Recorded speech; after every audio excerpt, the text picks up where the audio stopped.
Jack Sparrow, oui, capitaine Jack Sparrow si vous préférez, vous êtes jugé en ce jour pour vous être rendu coupable de trahison envers la couronne, de brigandage, braconnage, de piratage et autres rimes en âge, d'avoir manqué à vos engagements vis-à-vis de la Compagnie des Indes et d'avoir libéré des esclaves.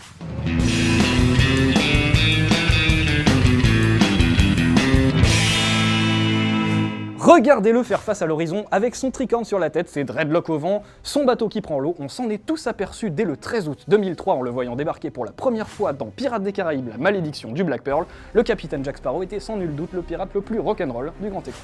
Depuis, on a écumé les océans à ses côtés dans 5 longs métrages, on a percé le secret du coffre maudit, on est parti jusqu'au bout du monde, on a trouvé la fontaine de Jouvence et on a bravé la vengeance de Salazar. Pourtant, quand on y réfléchit bien, au bout du compte, on ne sait pas grand-chose sur le passé de notre ami Jack. Si on rassemble toutes les informations qui nous sont données dans la saga cinématographique à propos de Jack Sparrow, on sait que son papa est un pirate bien badass incarné par une légende du rock, que sa maman a perdu la tête de manière on ne peut plus littérale, qu'il a connu beaucoup de femmes dans sa vie, qu'il a passé un marché avec Davy Jones, le tentaculaire capitaine du Hollandais volant, qu'il a bien énervé le dénommé Salazar, ce qui lui a d'ailleurs valu son surnom de Sparrow, c'est-à-dire moineau, et enfin qu'il était le capitaine original du Black Pearl avant d'être balancé à la flotte par son second, Barbossa. Bref, la vie d'un pirate. Bon, ok, ça fait pas mal de petites infos, mais ça laisse quand même beaucoup de questions sans réponse. Bah oui, c'était quoi la nature de ce contrat qu'il a passé avec Monsieur Poulpe? Comment a-t-il pris le commandement du Black Pearl? Et puis surtout, la vraie question, comment est-il devenu pirate? Et là, on a beau chercher partout dans les 5 films, impossible de trouver, du coup, il faut aller voir ailleurs. Pour répondre à la dernière question, en partie en tout cas, il existe cette série de livres pour enfants signée Rob Kid, et qui revient sur l'adolescence du personnage. Quant à l'origine du Black Pearl et la rencontre avec Davy Jones, elles ont fait l'objet d'une petite théorie de fans. Théorie relayée par le site BuzzFeed et qui se base en grande partie sur 7 scènes coupées, initialement prévues pour figurer dans le 3e opus de la saga et dans laquelle Jack Sparrow tape la discute avec cette petite ordure de Cutler Beckett, commandant en chef de la Compagnie des Indes. Remarkable. The last I saw of that ship, she was on fire. A blackened hulk sinking beneath the waves. We had a deal, Jack. I contracted you to deliver cargo on my behalf. You chose to liberate it. People aren't cargo, mate. And you incurred a heavy debt to raise her up again, didn't you?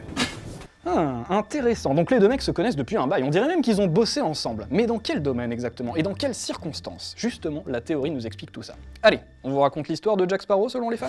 Jack, qui devra attendre plusieurs années avant d'hériter du joyeux sobriquet de Sparrow, est né au tout début du XVIIIe siècle à une date inconnue sur le pont d'un bateau pirate au beau milieu d'un ouragan. Son père, le capitaine Edward Teague, est l'un des pirates les plus redoutés des Caraïbes. Sa mère, on vous l'a dit, n'a pas eu beaucoup de chance dans la vie. Durant toute sa jeunesse, Jack vit de nombreuses aventures que vous pourrez lire dans les ouvrages de Rob Kid si elles vous intéressent. Ce qui nous intéresse, nous, c'est ce qui se passe après. Car pour des raisons assez obscures, Jack finit par quitter la piraterie et se met à travailler pour la Compagnie des Indes sous les ordres de ce mec-là, Cutler Beckett, une ordure, comme on vous le disait. Tout bascule le jour où Jack désobéit aux ordres et refuse de livrer une cargaison d'esclaves à bon port, préférant les libérer sur une île. C'est là que Beckett, après l'avoir retrouvé, lui appose la marque des pirates et brûle son navire. Alors qu'il est sur le point de sombrer, Davy Jones débarque et lui propose un marché. En échange de son âme, il lui rend son navire perdu, qui depuis ce jour porte le nom de... Le Black Pearl. La suite, on la connaît, hein. Jack est censé payer sa dette auprès de Jones 13 ans plus tard, sauf que le jour J, il refuse parce que c'est Jack Sparrow et qu'il en a juste rien à foutre des règles du jeu. Du coup, pour éviter d'avoir à nettoyer de la vase sur le pont du Hollandais volant pour le restant de ses jours, il cherche le cœur de Davy Jones pour le lui transpercer. Et ouais, il est comme ça, Jack. Bienvenue aux Caraïbes, mon ange. Mais bref, ce qu'il faut surtout retenir de cette théorie, c'est que si Jack Sparrow est devenu pirate, ou en tout cas s'il a été marqué comme pirate et qu'il a hérité du Black Pearl, c'est uniquement parce qu'il a refusé de vendre des esclaves. Du coup, ça nous fait quand même revoir le personnage sous un jour totalement différent. Moi, je suis malhonnête. Et on sait qu'un homme malhonnête le restera quoi qu'il arrive.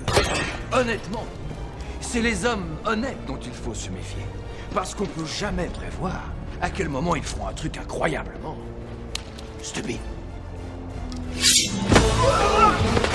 Et du coup, petite question juste comme ça, on sait combien d'esclaves il a libérés exactement? Selon la théorie, il s'agirait très exactement d'une centaine de personnes. Comment on le sait? Eh bien tout simplement parce que Davy Jones, au moment de renégocier son contrat avec Jack Sparrow, a des exigences très précises. Alors dis-moi, selon toi, combien d'âmes vaut la mienne? Une bonne centaine, tout juste. Donc si on récapitule, pour payer sa dette, Jack doit finalement rembourser les 100 personnes qu'il avait délivrées. Tout finit toujours par se payer, sauf peut-être quand on est un pirate. Ça tombe bien, Jack Sparrow est sans aucun doute le pirate par excellence, mais un pirate humaniste, car ainsi qu'il le déclare, tous les trésors ne sont pas d'argent et d'or, l'ami. Et ça, c'est pas une théorie.